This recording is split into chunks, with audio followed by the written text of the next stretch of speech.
right here. I don't know if you guys can see that. And a notation. And that is, you can see it plain as day right there, right? That is from me sitting this bag on that shelf and the overhang. Hey Ewans, welcome back to my channel. It's WinnieBeeLV, Mouth of the South. No intro, no outro. It's just this lashed up ho! Okay guys, don't attempt to adjust your YouTubes or anything. Does she have the longest lashes known to woman and man? Yes, I kind of feel like Rich Lux, doesn't he? I want to tell you why I'm wearing these, and no, it's not for early Halloween, although I'm not mad at this. But I'm going to take these off in a minute because seriously, it's like I blink and 2 seconds later, the lashes, you know, it's that whole thing. But I have to tell you about these because I'm contractually obligated. Actually, I signed up for this thing a while back where like companies will send you product. It's just promotional stuff. And then you're kind of like saying, okay, you can send it to me, good, bad, or indifferent. I will review it on my channel or my socials for you and link them. And I didn't want to go against that because I don't even know why I said, yes, send me some lashes. I do not wear lashes. My daughter keeps trying to tell me that, like, I guess the whole thing of lashes is going away and people are just doing pieces on the end now. I don't really know because I don't know the trend of lashes, okay? I'm a 50-something-year-old senior citizen. But anyway, if you are someone who loves the idea of really long lashes, these are not bad. I have tried several sets of lashes and just not found any as easy as this. I will give you pros about the product, even though it's something that I am not probably ever going to wear again. Maybe my daughter can cut them a little bit and wear them. I don't know. The good thing about that is I would never recommend you wear somebody else's lashes, but these lashes come with actual lash shampoo. I know, girl. They're magnetics, so they come with a little eyeliner and then your lashes in here. Not little. These are huge. I mean, seriously, like, okay, yeah. I want to say this one just like popped right in. Like I just drew a line and they just pop. They just like clicked right on. This one, however, she had to F with it over and over again. But anyway, the lash company is called Lux. Like I said, I will link them if you want to go over and see. I think they're an Amazon company too. So yeah, I mean, it can't hurt, but there's my foray into the lash game. Okay, let's get on with the video. Still have the remnants of the stuff. Anyway, this video is called How I Store My Louis Vuitton Bags. This is not so much of a how-to as a cautionary tale because I, yes, have improperly stored a few of my very expensive, the limited edition ones. And I don't want you to go through this, so I'm going to tell you what I did wrong. In that way, that can prevent you from repeating my mistake. Okay, most of the bags that you see, my Louis Vuitton bags, the ones that will fit in the cubbies, I do try to rotate these as far as carrying these bags. Yes, they get action, okay? They see some action. So they are taken off the shelf, messed around with, day carried for a week, 2 weeks, whatever. So I do get in and out of these, and by that action of, you know, using the bags, taking them on and off, switching them around, I like to come in here just sometimes and take them down, make sure that they look good. I wipe them down with a microfiber towel, which is this little thing right here. So yeah, most of the time when I don't carry one, let's say I haven't carried this in a while, I'll come in here and just rub it down.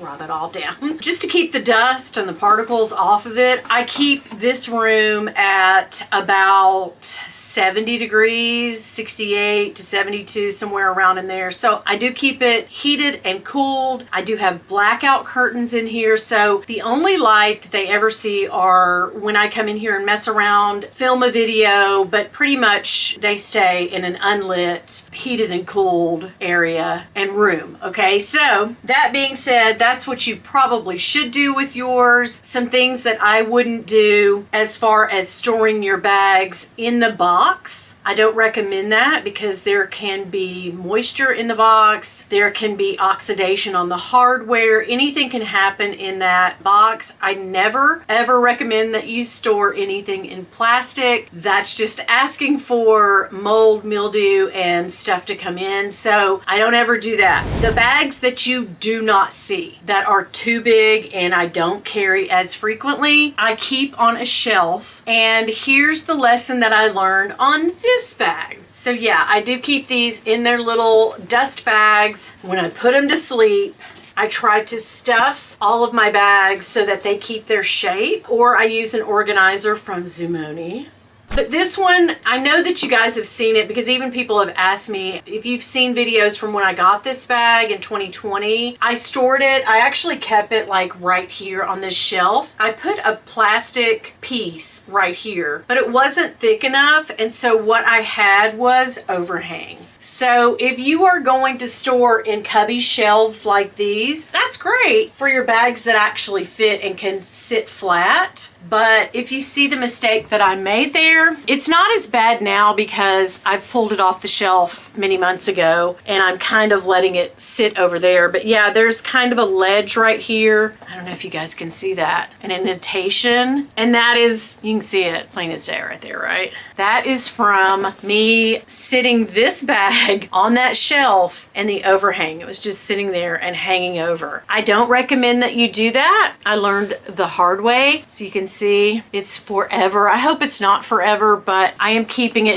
It's less than it was. So now I've learned my lesson and I keep this bag in its dust bag and on a flat shelf, not hanging over in any way because then you'll get this issue here. And so using the bag, functionality of the bag is still there. It's still the same capacity. There's nothing wrong. There's no cracks, no tears, no holes, nothing. But the integrity of the bag, like the way that the bag is shaped, is now kind of molded into this shape. And it will fall out eventually, but yeah, I should never have done that. So always keep your bags. If you don't put them in the dust bag like me, don't let them overhang at all. Make sure they're completely flat. Otherwise, you're gonna run into the thing that I did. So this is all trial and error and things that I've done that now I know she should never have done that. I also have in front of me a closet that has several of the Closet Made. I know you know what those look like with the slats, or it's like wire across it with a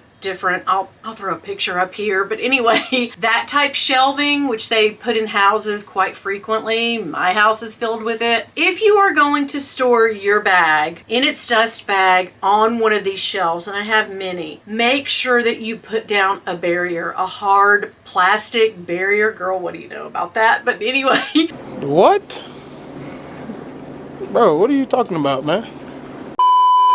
Hard surface so that each one of those slats, because what will happen is, you know, there's space between and you have a tendency to sag. And girl, we don't need to sag any more than we already do, right? Especially our bags. But yeah, you'll tend to get this shape on the bottom. So that's just something that I learned from, I think, a Kate Spade bag that I had downstairs in my closet. She's ruined because I did that. Also, that same Kate Spade bag, not only did I improperly store it in the shelf, on the shelf itself, I shoved it into a dust bag that was really tight. I'm not gonna touch that one, but y'all know. But what happened then is it was a patent leather bag as well. I used it as a diaper bag for my kids, but it kind of shrunk the bag in this way and it just sat that way for a long, long time. It didn't have enough room to keep its actual shape, and so now it's all squished together. So if you don't have the original dust bag, I know if you shop from Fashion File, if you've got a pillowcase, anything you can use, if you don't have enough dust bags, bags. A lot of times, if you really want some Louis Vuitton dust bags, you have more bags than you have dust bags, and that happens when you do pre-loved. I tend to go on the Japanese seller sites. They always have bundles of different sizes or the same size dust bag, great big, small, whatever you need. Definitely you can buy, I really want to say I bought like 30 of them once for like $100 or something. It's been a few years ago, but yeah, you can buy lots. Just search Louis Vuitton dust bag lot, L-O-T, and those will come up in eBay for you. But yeah, that is a good tip. But yeah, if you can store it in a dust bag fashion file, whatever kind of dust bag you have, that's always better than, you know, shoving it on a shelf and just leaving it, because you don't want dust, light, whatever it is. If it's a bag like that, you're not, because you know, if you're carrying your bags, that's the best thing you can do for them. But if you are going to, you've got a special bag and you're like, I'm only going to carry that bag every now and again, limited edition bags, especially, like if you want to lay the dust bag down and put your bag on it, that's cool. But for me, make sure that the dust bag is big enough and large enough to store your bag in, and it's not going to compromise and like smush the bag in any way. I don't know why I did that. That was a rookie dumb mistake that I made. But yeah, so all of these things that I'm telling you about, I've made the mistake and I've done them. They are not good things to do. This being, I know you guys have seen this bag, you're like, oh god, every chance this bitch gets shape pulls this bag out. But actually, I kind of messed this bag up a little bit. So now I have, it is the Louis Vuitton hands bag, but I stuff it. I have a base shaper in there, and I don't really carry this bag anymore. I carried it like crazy when I first got it. But yeah, I've had it for a long time. So I have a really nice insert in there, but I will tell you, for years, I didn't have an insert in this bag. I had a base shaper. I must have thrown that base shaper away because it made me so mad when I got this bag out to move it into this room. And also, I think I wanted to carry it one day. Oh my gosh, girl. No, what I was doing was I was showing it on a website to some gals. I lost my mind. But anyhow, I was just showing the bag off and I was like, oh yeah, look here. What? Okay, so I had that base shaper, and you know the base shapers are just these pieces of plastic. This was like a pleather covered hard plastic shaper that like is this size, and it just keeps the bottom from sagging. Okay, I want to show you what happened. If you guys can see, I know it's going to be rough, but let me kind of push it out a little bit. I hate to manhandle this bag too bad, but you know, girl, sometimes you got to do what you got to do. I don't know if I'm going to be able to let you see it, but anyway, in the, God, I'm so stupid. Anyway, I'll flash a picture up, but if you can see down in here, anyway, I'll flash a picture, you can't see it. There is a stain, a tiny stain, a little dot that I cannot get out. And this bag was pristine inside. So what happened was a crumb, I don't know, a bug. I'm not really sure what got into this bag, and I wasn't storing it in the dust bag. I was just sitting it in my closet. Yeah, stuffed, but still that base shaper. Something got trapped underneath that base shaper, and it was like, it's just a little sticky dot, and when I went to wipe it away, it smudged and it made like a bigger stain. So now the pristine bag that I was like so proud of is no longer pristine inside. It's got that little stain down there. So I don't recommend using base shapers because they're, you know, really thick and hard. And if anything, like you carry the bag and anything gets caught down in there, let's say you go for drinks and just a little dot of Coke or something like dots into your bag, that can over time create what happened to me. There's a barrier in between there. Something got in there. I don't really know what it was. Like,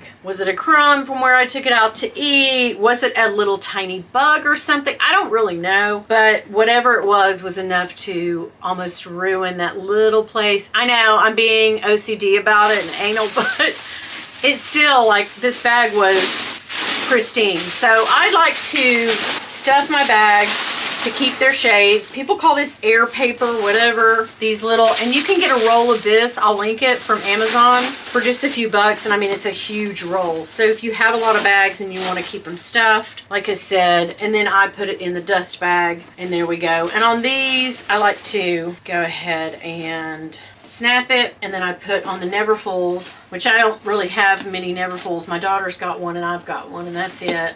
Except for this little beast right here. Oh, I love her. But anyhow, yeah, and I keep it in its original dust bag, like whatever you got. But just make sure the dust bag's big enough, like bigger than your bag, so it doesn't crumple it up. I know these things sound like, oh, well, obviously we're not going to do that. But like, it happens, guys. People really do mess up and don't think. And these bags, you know, we love them, but they also cost a whole lot of money. So yeah, while you have them, at least you want to take care of, you know, your little things that make you so happy. Speaking of little things that make me happy.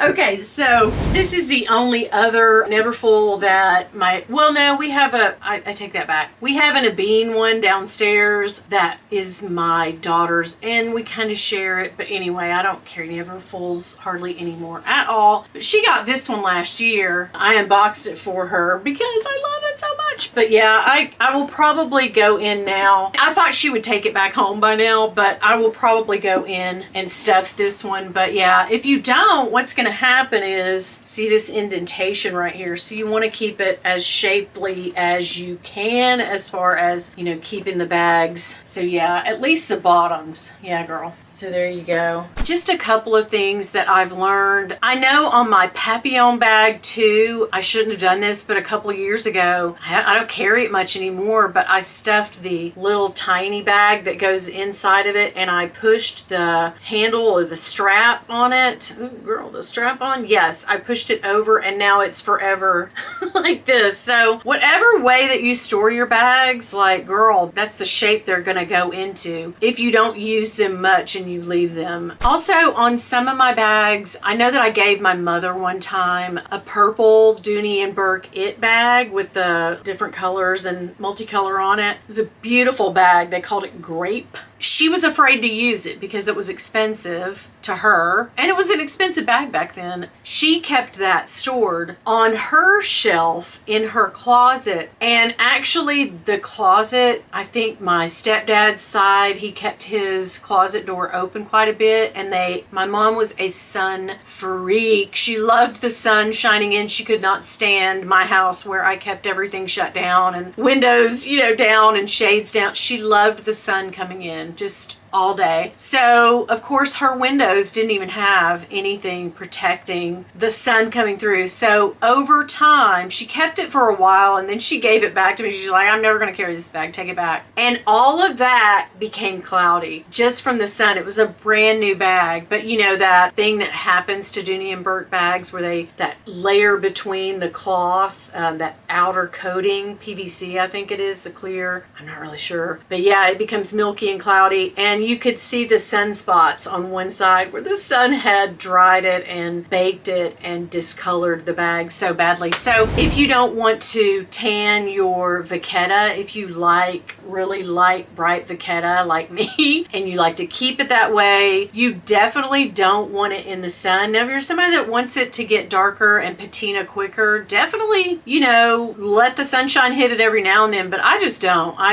As a rule of thumb, I want everything to go evenly. A lot of people say use baby wipes on your Vachetta. I think that's a good tip if that's what you want your Vachetta to do, is evenly patina as you own the bag. But I like to keep it as light and bright, so that's just one of the things that I do as far as storage. I just don't let any unnatural or natural light come into my bags at all. Just the light that you see in here for a few minutes every day, and that's it. I just don't continually keep the light on in here just for that reason. I keep the door closed, so it is 100% protected. So there we go. Just some tips I have learned. Another thing that really damages your bags, and I know a lot of people like to do this, I have like a hook over here, like a coat hanger hook thing that's got like 3 things on it. I left a bag with the handle, with the strap hanging on that, and now forever I I have, so these are all things that I've done. I left it there too long and now the handle is forever creased right there where I hung it on a freaking knob. I mean, if that's the way you want to do, if you're somebody that changes them in and out a lot, like I don't, you know, it's not a big deal. But for me, I ruined a bag like that too. So yeah. Just some things some tips that I wanted to pass along to you. I needed to kind of take a break from unboxing, but of course I'll probably be back with another unboxing soon. Anyway, I hope you guys have a great rest of the day. Please, if you will, and you're not already subscribed, go ahead and hit that subscribe button. Go ahead, girl, do it, do it. Thank you. And also do me a favor, comment down below some of your tips, some things that you have done that you're like, oh God, why? Because we all want to learn how to protect these things that we love, right? Do me a favor, one more thing, if you would. If y'all see my husband, girl, woo, don't tell him nothing. Bye. Girl, I have to tell you this story. So if you are on my Instagram, which is WinnieBeeLV, go over and join me over there. But I did a picture of this. I took her out as a day carry this weekend, this past weekend. And we had a family reunion, which was a seafood boil, low country boil, I think they call that is the technical term for it. I thought, oh my gosh, seafood. The fish bag, hello? All the creatures of the sea plus this. Like, everybody was like, did you carry that bag? Because I was like, I sure did. I was thinking. But yeah, this bag doesn't carry much, but man, do people ask you about it. They want to know, like, is that your bag? What is that bag? Is that a Coach bag? Yeah. I think this is patent leather, right? It's just gorgeous. It's very shiny, very durable. I love it. Now, bag of the actual day. Y'all already know it's Pinky. It's Pinky McGee right here, honey. Oh, Millie. I love this bag. I just do. I just think it's gorgeous. And for now, I have the icy pink, like, organizer in here, girl. And I'm going to go with that for a while. But I'm going to switch out, like, to the red and to this. Because I just think it's so gorgeous. Okay. Oh, guys, do me a favor. If y'all like this video, you're probably going to really dig this one. You're going to be into it. Will you do me a favor and click on it, please? Keep watching. I'm ready for my close-up. Oh my God, it feels like, you know, sun visors that you used to wear all the time, like to play golf or whatever, you know, still sun visors. That's what I feel like I have on my eyeballs. Or tarantulas, like, ooh, this is not the look for me, but maybe you, biatch.